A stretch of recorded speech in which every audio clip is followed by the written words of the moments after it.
talk title that was on the speakers page on MicroConf.com was, "If you hate drunken frat boys, don't open an Irish pub." I have to say that the talk that I actually wrote for this day kind of evolved away from that, but I feel like I can't put a title like that out there without giving you the reason why. Yes, I did combine clip art to make a barfing shamrock. It is barfing rainbows. I do not feel like rainbows are a good thing, though, so don't get my opinions about frat boys confused. So I have some friends who are super, super into karaoke, and some of them don't live in town. When they came to Philly to visit, we're like, we have to go do karaoke. And our usual karaoke joint was not having karaoke that night, so we ended up at McGillen's, which is pictured, and it's not actually that pixelated in real life.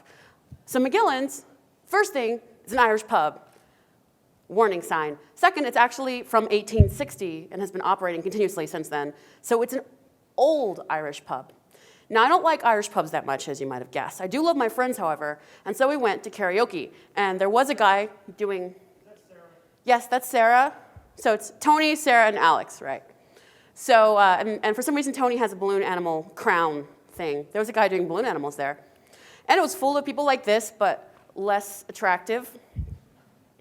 And we had fun because we were really trying hard to have fun, but honestly didn't really enjoy the location or the music or the people. So it was kind of a wash, except for the fact that my friends were there.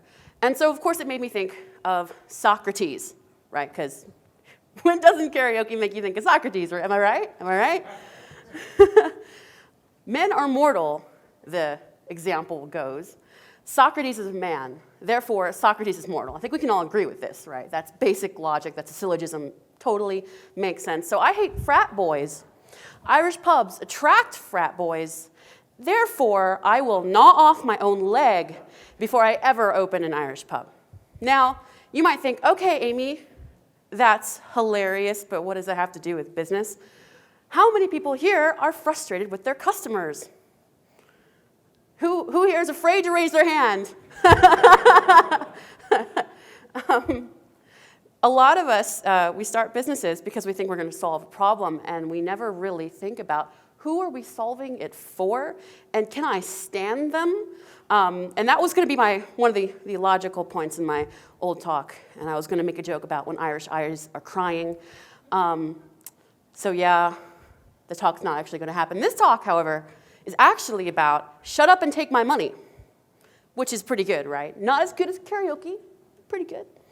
And hi, by the way, I'm Amy, as you may have already guessed.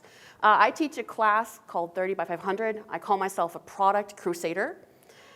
And product-wise, my husband and I started a business. This was our first software as a service, Freckle time tracking.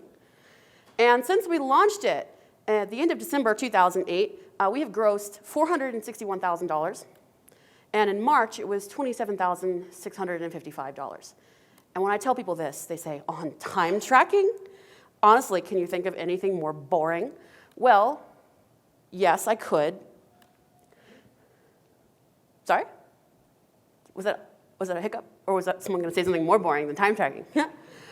Yes, you can make this kind of money on time tracking, and that is what this talk is all about. Because there's a secret which a lot of us, it's out there staring us in the face, but we don't see it, and that's what the talk's about. And by the way, the secret is secret.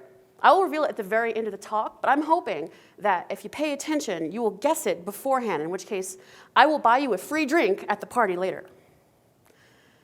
But this talk actually isn't about me, even though I've been talking about myself up to this point. This talk's actually about you. Could I see a show of hands of you folks who already have a business, who already have a product out in the wild?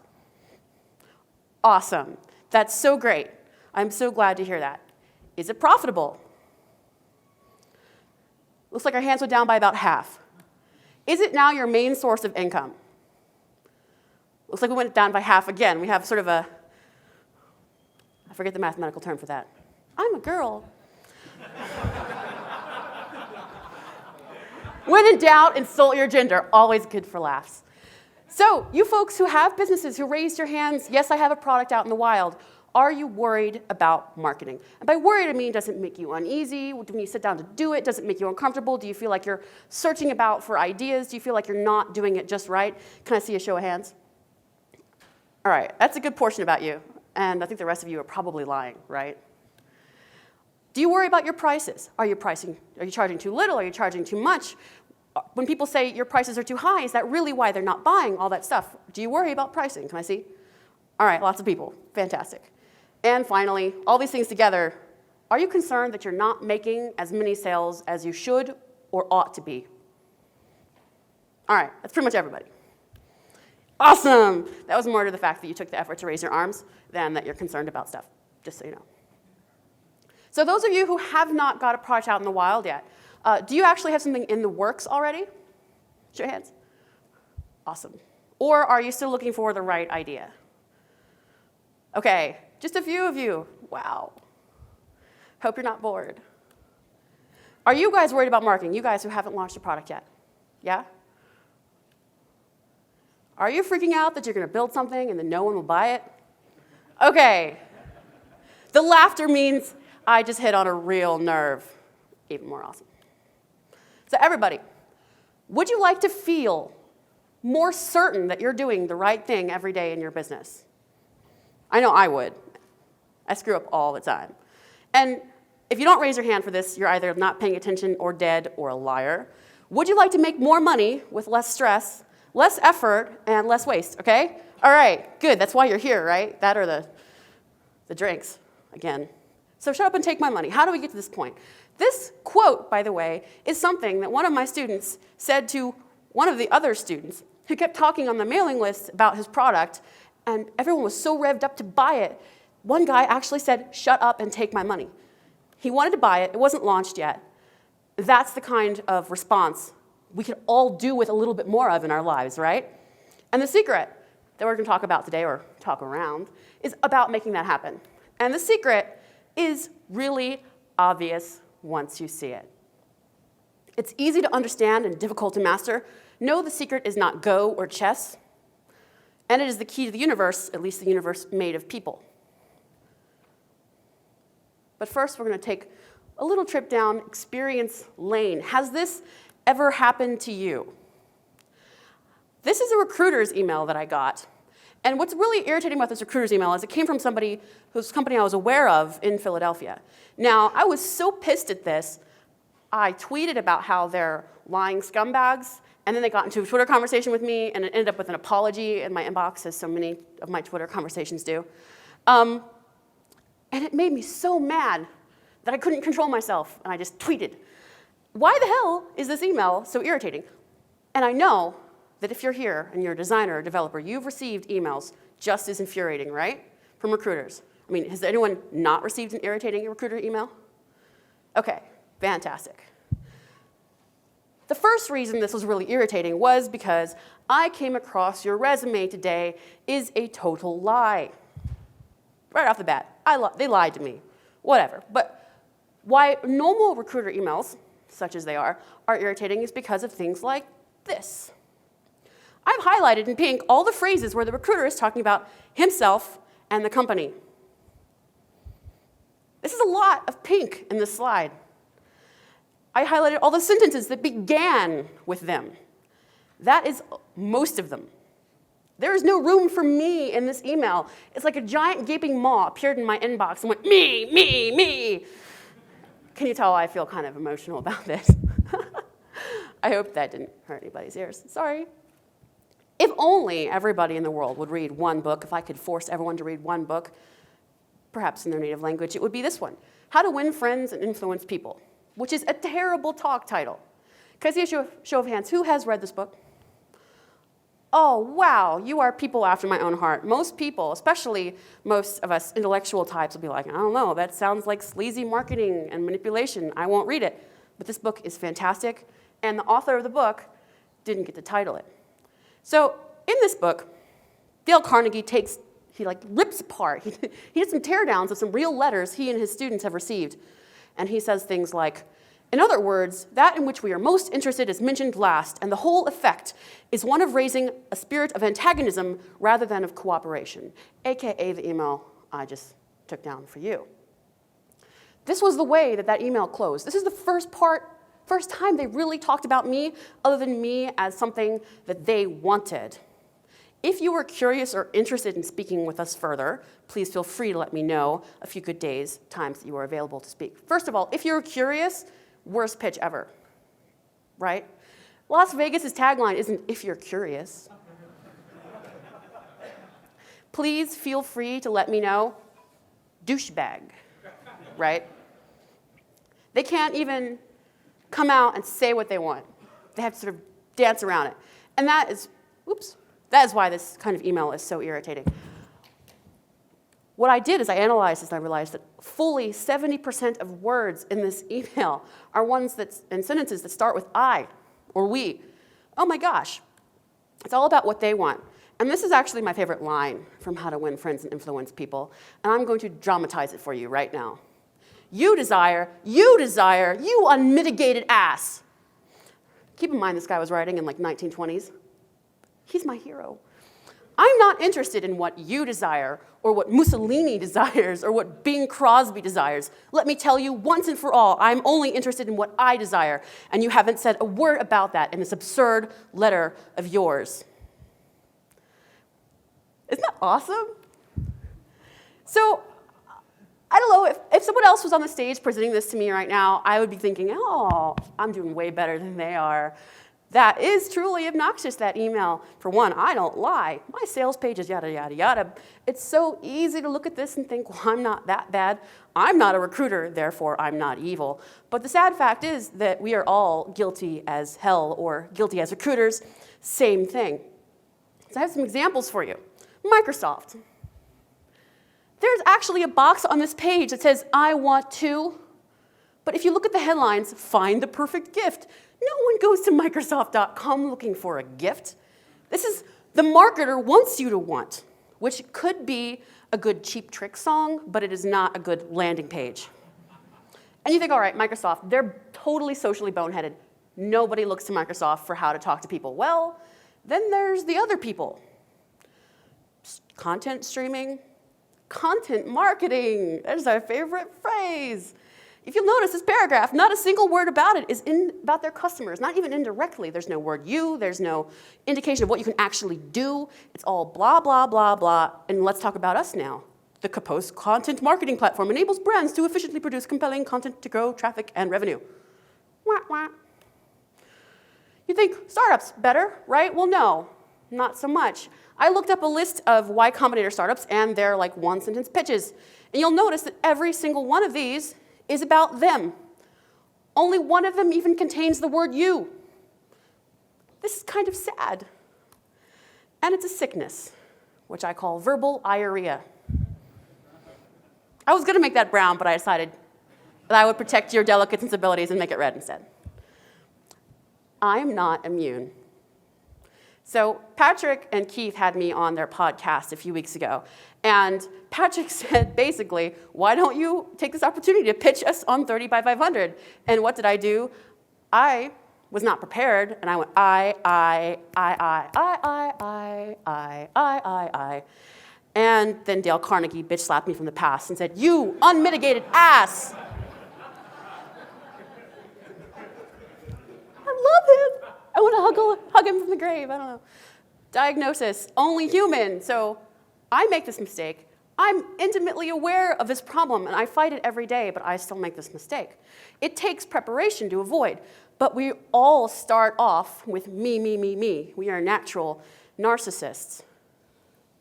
Have you figured out the secret yet? So if you look at these elevator pitches, and you think, all right, they do all start with the company name, but they think that pitching their company is about them. That's just a copywriting problem. And we know that there are these copywriting tools we can use to fix these copywriting problems. They exist for a reason. Show, don't tell, benefits, not features, USP, focus on the reader. And it's true that there are companies which do a vastly superior job. Hi, guys. So Postmark is an excellent service which solves real problems, and they have benefits and a USP right in the very first paragraph. Way, way better than anything I've shown you thus far. Jump chart. Having a plan feels good. That is a benefit. When you say feels good, that's definitely benefit speak. Apple is not usually a good model to follow because they're Apple and we can't be Apple, but they do a great They are perhaps the best example of showing, don't tell. Until Steve Jobs passed away and suddenly they started using talking people in their commercials, all Apple commercials had no speaking. Or they had speaking only from an invisible person using Siri. Up to that point, it was like you were in the ad, video chatting with your baby across the ocean, or zooming and pinching pictures, or rocking out with your iPod in a silhouette. But is better copywriting enough? I'm guessing that by the fact that I asked this question, you know that the answer is no.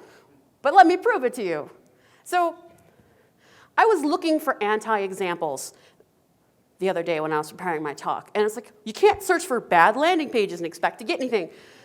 So my husband had the fantastic idea of looking up project management apps, of which there are like 8.3 billion, right?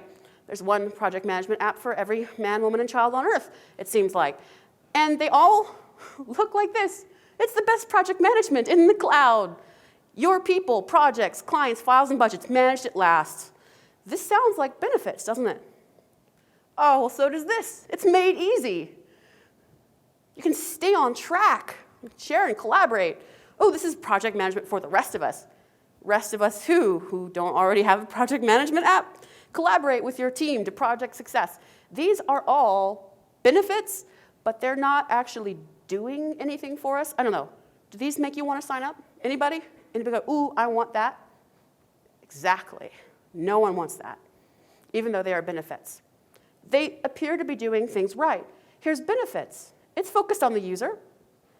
So is this, deliver on time, never miss a milestone again. These are benefits, but something is not right.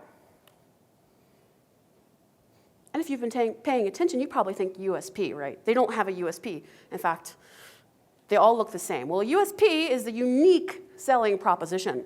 And as Entrepreneur Magazine writes, unless you can pinpoint what makes your business unique in a world of homogeneous competitors, you cannot target your sales efforts successfully. So I know that, actually, I think all three of those apps make pretty decent money, but 100% of their copywriting can be swapped out from one to the other, and you would never know the difference. Also, the phrase easy to use is no longer credible. I've seen it applied to Microsoft Project. New. Buy a quantum super collider, it's easy to use. So where do USPs come from? We tend to focus on the first aspect of this acronym, unique selling proposition. And as I flossed my teeth this morning, I thought, I know, floss made from diamond razor blades. That is 100% unique. But would you buy it? No. Where we should be focusing on is the unique selling proposition. This is the actual reality of what makes a USP a USP. And this is a phrase you've heard all weekend. And by weekend, I mean Monday and Tuesday. Where am I? What day is it? What country am I in? Be sure you're solving a real pain. Talk about the customer's pain. In the case of diamond razor floss, the pain would be, oh, my gums. So diamond razor floss, unique. Selling, maybe not so much. And the only conclusion is that uniqueness, at least in terms of a unique selling proposition, which wouldn't fit on the slide, is quantum. And so Schrodinger asks us, who is the observer? Have you guessed the secret yet? So what makes bad copywriting? What leads to the atrocious recruiter emails and the atrocious project management app landing pages, which nevertheless seem to hit all the bullets? Well, first of all, of course, lack of skill knowledge. If you don't know how to write copy, chances are the copy you write will be bad. Or you're distracted or lazy, you don't prepare, you don't sit down and practice, you don't get all your materials, you don't talk to customers. And finally, fuzzy picture of your audience, which I'm going to highlight because it's important.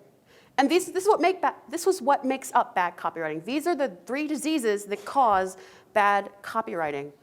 Funnily enough, they're also the 3 diseases that make bad software.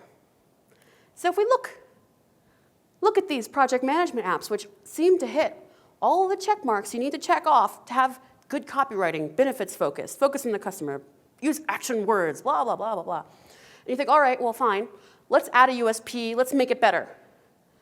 Can you? Where does the USP come from?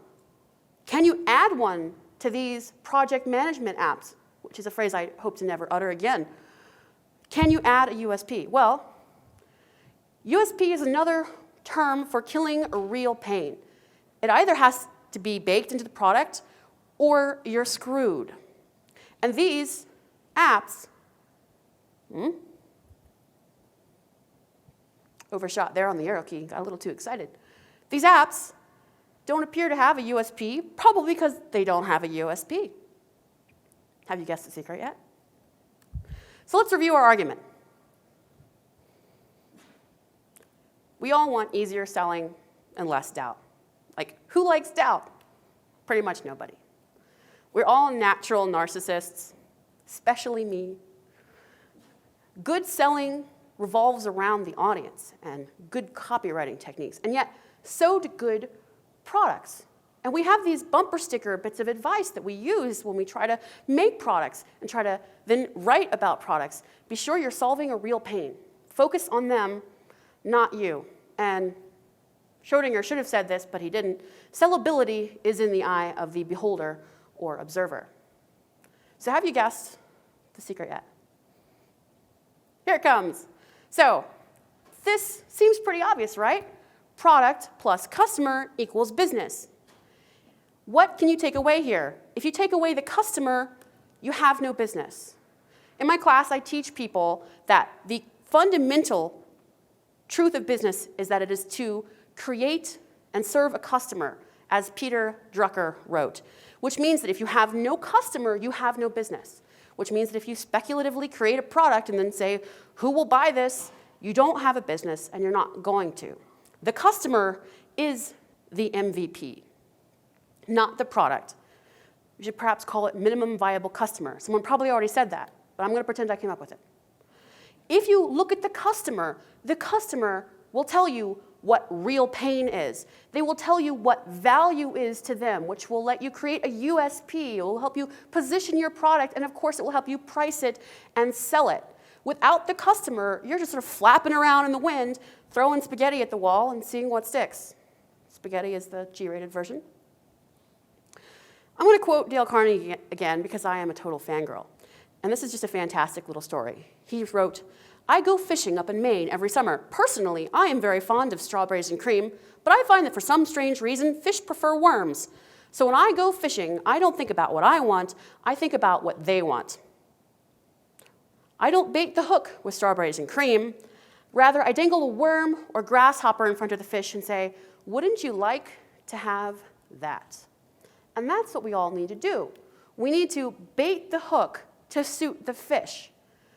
But what most of us end up doing is we bait the hook with something we're interested in, and then we sort of cast around hoping that we're going to find a fish, or maybe 3 or 4 different types of fish, and then we're going to craft different value propositions for each one of those fish instead of just giving them what they want to start with.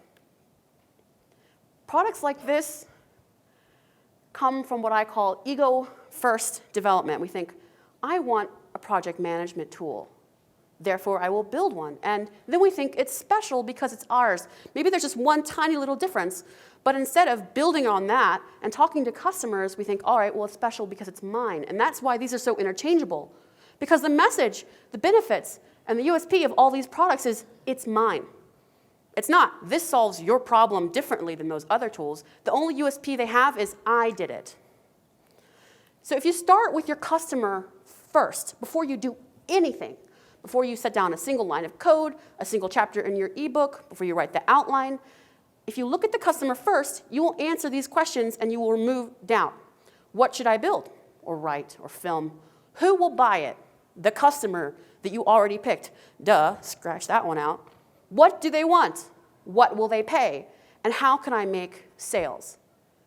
And that is how my husband and I were able to build a very, very, very part-time business, selling something very, very, very boring with no SEO. We do no search ads. I've done a couple banner ads ever, wasn't really impressed by it. But we've built a business that's nearly $30,000 a month on time tracking, something nobody cares about.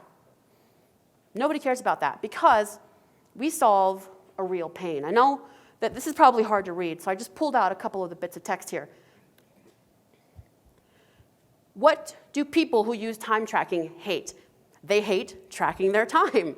So we went right up and acknowledged it. We said, our software is super fast, so you don't have to use it, basically. We eliminate your use of the product as much as possible. We help you get rid of the guilt that you feel because you don't track your time, and that nasty feeling you get that you're losing money because you're actually just guesstimating your hours weeks later.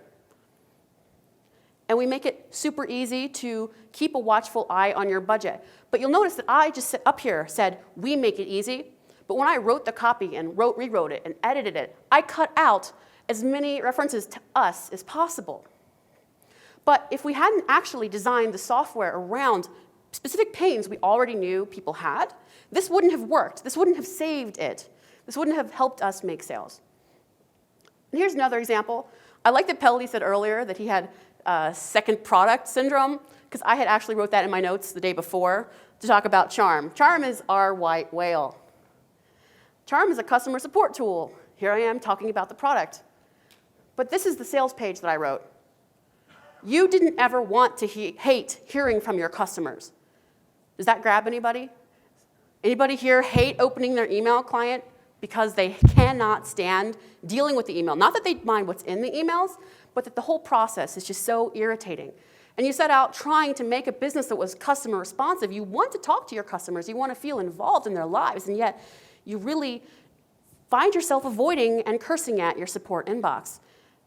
Now, this is just a sales page. All this does is collect an email address at the bottom. And it goes on and on and on. It's a long sales page. And it has one screenshot. It doesn't really talk about features. But over time, we've gotten nearly 3,500 people on our announcement list because of the strength of the pains that I outlined. People were tweeting that sales page, people I didn't know, when they were going, oh my God, this is so true. Just the sales page made them feel like they weren't a bad person and they weren't alone, and they were super excited about it. The 37 Signals guys are not our friends. In fact, we sort of set out to compete with them. It hasn't really materialized, but Ryan Singer tweeted our sales page, not because we asked him, but because he found it organically and was kind of impressed by it. But this is not the all Amy all the time show. You hear Brennan?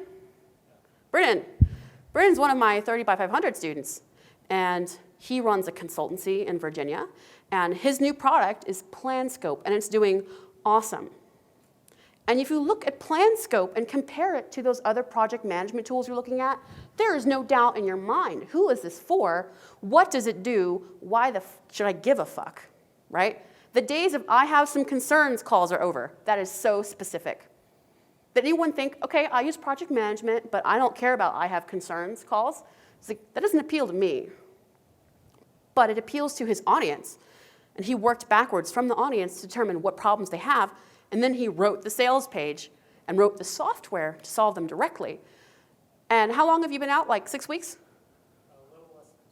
A little less than 2 months. And Brennan is not famous. I did tweet about it a few times, but he's already got his revenues up to just under $1,000 a month, which is just a little bit below where we started with Freckle. And now it's a $340,000 a year business. And he has achieved this not through fame, not through connections, but because he investigated the customer, he figured out what hurts, and then he solved that pain for them, and then he communicated that. The copywriting was the last step.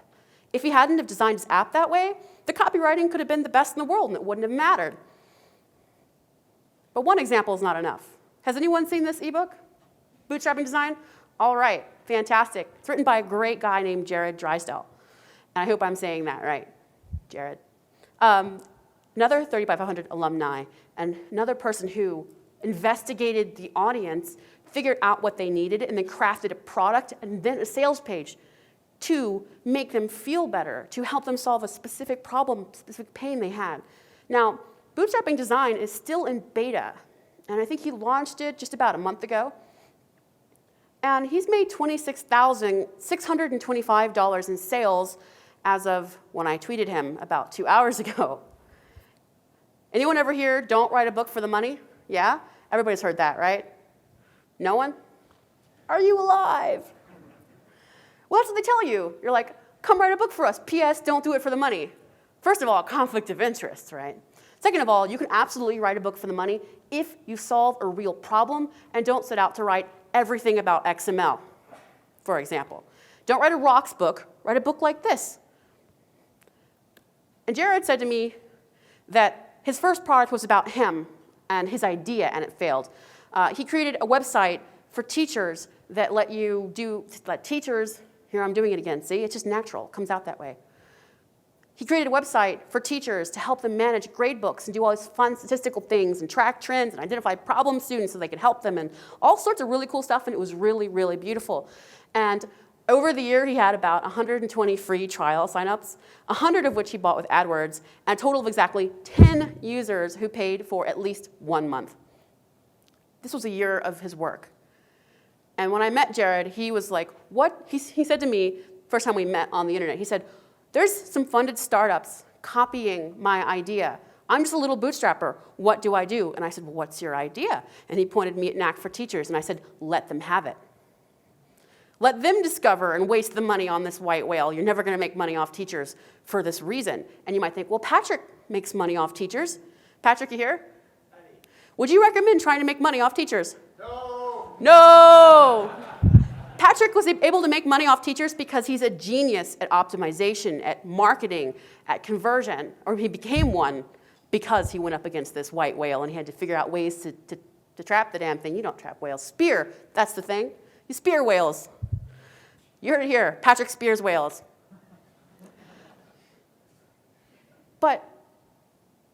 And that made Patrick a smarter person. But he would never recommend you do it because it's a mistake. And if you had sat down with a bunch of teachers or looked at what they did online, do teachers pay for stuff? You'd realize no. And so when Jared took my class, he learned the backwards way to do it. And he said, my second product was about understanding customers, and I grossed $26,625 since launch. Let me just say that again. He actually made way more money, way faster than we did off our first ebook. And that's the power of starting with your customer first. Don't start with your idea. Don't look for an idea. Look for a customer who you could like, who pays money for things, and then investigate the shit out of them. Because then you won't have to ask yourself these questions. How do I get them to buy? How do I find them on the internet? How do I market to them when I have a budget of $0? Look for them. If you find them on the internet, you know how to market them to them for $0. If you need to know how to get them to buy, you look at their actual buying habits. Look what they talk about. What should I? What features should I build? What kind of product should it be? Should it be a fancy Excel spreadsheet or a standalone web app? I know lots of people who've tried to replace Excel with something better, only to find out that Excel users will never quit Excel. They love Excel. They're crazy, but they love Excel, and therefore, if you try to get them something better than Excel, they'll be like, I don't know what you're talking about. All I see is Excel everywhere. Stockholm Syndrome with software is a very real thing, but there's no way you can cure that. If you set out to cure people before they'll give you money, you're going to fail.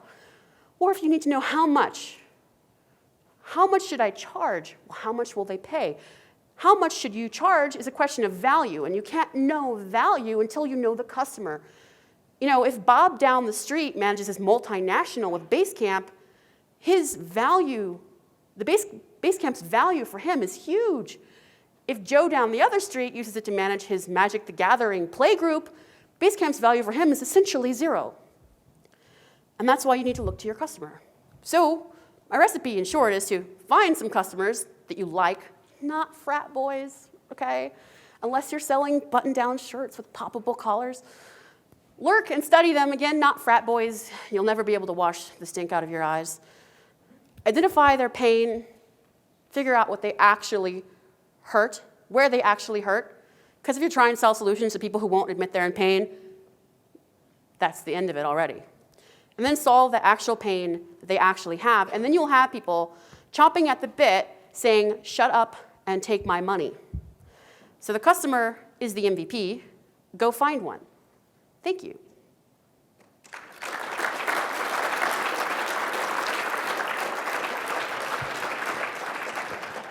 I had to work my other personal hero into this presentation. Actually, I have a lot of personal heroes, but this one's one of the funniest. As in, really? Anyone not know who this is? You don't know who this is? Okay, fantastic. This is Ron Popeil. You might know him from such infomercials as the Ronco Pocket Fisherman, or the Ronco Showtime Rotisserie, or the Ronco this, that, and the other. Sorry? Spray on hair, well, not one of his prouder moments. What's amazing about Ron Popeil is that this man has sold over $2 billion worth of product in his career. $2 billion. And if you would like to know what it's like to be a showman and to sell things, I cannot recommend more the book, But Wait, There's More, where if you read it, you'll go, wow, this sounds a lot like customer development. And anyway, that's that. So now, questions. Sorry. Questions? I don't bite. Hard.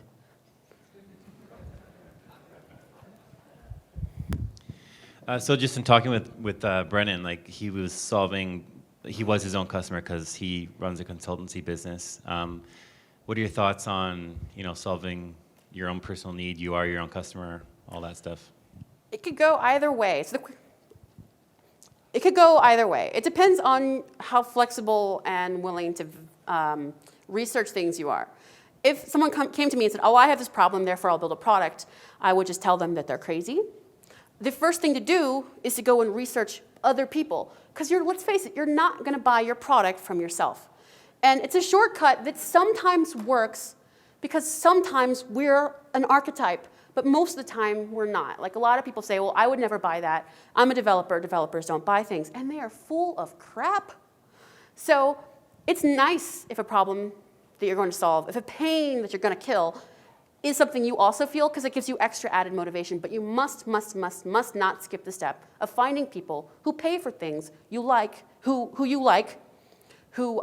can be persuaded to tell you their pains, and then you can sell something to them. Other questions? Come up next. I used to run a business with this guy next to me, and then I sold out.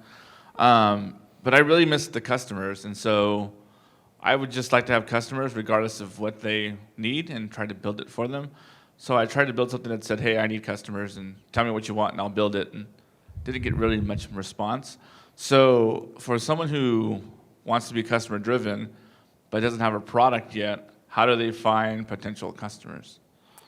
Well, it would be nice if we could ask people what they wanted and they would tell us, but as anyone who's married knows, that doesn't work. Except for me. I tell Thomas exactly what I want, and it still doesn't happen. I'm not sure how this works out. Sorry, honey. Thomas is very gracious in being the butt of all of my jokes. You can't ask people. Also, if you ask people, they will lie to you.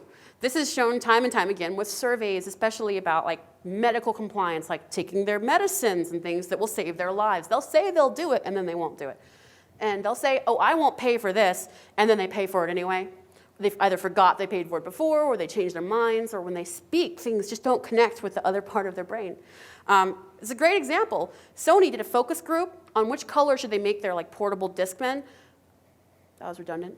Discman, black or yellow. All the kids said, oh, I want the yellow. And then they left a table of them outside and said, take one as you leave. It's our free gift to you. Every single kid took a black one.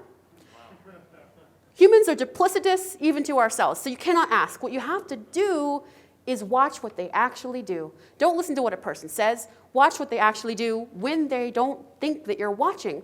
So go to forums. Somebody yesterday suggested, go look at your competitors' public support sites. That's fantastic. Look at what people blog about, what they talk about at user groups, what they tweet about. That is the gold mine. Because if you ask them, one, what is their motivation in telling you that you're going to build something for them, they won't believe that. Two, people are terrible at coming up with solutions for problems they already have. Three, people don't even realize most of the pains they have. When we were building Charm, I kept telling people about how it was going to make something better. And they're like, I don't have a problem. And then I laid out specific pains in great detail, and they said, oh, I do know what you're talking about. So you cannot trust them to say anything useful to you. You have to research them and watch them. And this is really an annoyingly time-consuming process, but it will give you so much good data. And most people are too lazy to do it, which gives you a natural competitive advantage. Okay, this is a total softball, but I am curious. What is this class that you mentioned? Thank you for asking. I did not plant him, actually. Not a plant. I teach a class called 30 by 500, which is all about helping designers and developers make their first product. And this is like a condensed version of the first few lessons, because I don't mind giving it away, and I know that it will help people because we all tend to look at it the wrong way, just like we tend to write emails and talk about ourselves in the wrong way. And the class covers a lot of different things: how to do the research, how to find people, how to narrow down potential customers and people who really aren't, how to figure out from that data that you've collected what to build, and how to sell it and price it and all that good stuff. And I don't have to sell it so much when I give talks because it sells out like that. And I give it twice a year. If you want information, just follow me, and there's a link on my blog. Question? So if you had already invested a bunch of time and energy trying to make money off of teachers, do you or Patrick have advice on making that succeed, or would you abort mission? I would abort the teachers. I don't have any experience at all in repurposing something for a different audience. This is how I do it. This is only way I've ever done it. I don't have specific advice for turning around a product. My inclination would be to stop and start fresh the right way, but not to waste years of your life trying to micro-optimize pennies out of paupers. But if you have something, it's possible your product could be repurposed, in which case you could pivot and do customer validation and all that good lean startup stuff, but I wouldn't count on it. All right, we have time for one more. Nobody? Yeah, is it a nice comment? Or a recommendation. I also love the Dale Carnegie book, and I'd highly recommend the audiobook because it's funny because all those old-fashioned languages like "you unmitigated ass" and the way the guy narrates it, and also what's the one? I'd rather the drop of honey, gallon of gall thing. I love the way he says it. Oh, gallon yeah. of gall. Gallon it's of funny. gall. So check it out. That quote, it's easier to attract flies with a drop of honey than a gallon of gall, was in my quotes to possibly work into my presentation. But nobody knows what gall is. I was like, okay. Gall is the green stomach acid that you vomit up if you vomit really hard on an empty stomach. It's secreted by your pancreas or something, and it's really, really nasty, and it burns things. That's gross. Sorry? Yeah. He asked. And now, in just a few moments, we're going to go out and eat ice cream. Woo! Thanks, Amy. Thanks a lot. Thank you.